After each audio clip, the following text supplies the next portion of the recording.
కాంగ్రెస్ మంత్రులకి, కాంగ్రెస్ ముఖ్య నాయకులకి, కాంగ్రెస్ కార్యకర్తలకి, ఇక్కడికి వచ్చేసిన మా బీసీ అన్నలు, తమ్ముళ్ళు, అక్కలు, చెల్లెళ్ళు అందరికీ నమస్కారం తెలియజేసుకుంటున్నా.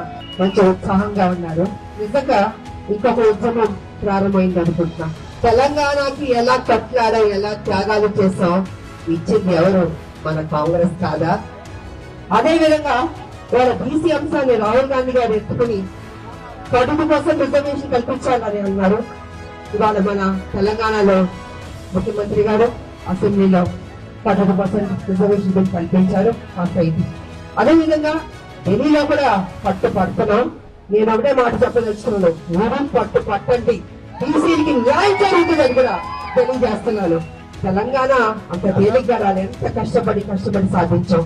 సో బీసీలు అన్నది మన భారతదేశంలో ఎన్నెముక లాంటి వాళ్ళు.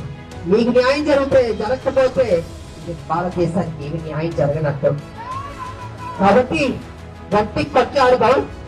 మన బీసీలకి న్యాయం జరిగేటట్టు, 40% రిజర్వేషన్ కల్పించేటట్టు, అది జరిగే వరకు విడిచిపెట్టదని మీ అందరికి తెలియజేసుకుంటూ, నాకు ఈ అవకాశం ఇచ్చిన ముఖ్యమంత్రి గారికి, మా బీసీ అన్నలు, తమ్ముళ్ళు, అక్కలు, చెల్లెళ్ళందరికీ మరోసారి అక్కడ తెలియజేసుకుంటారు.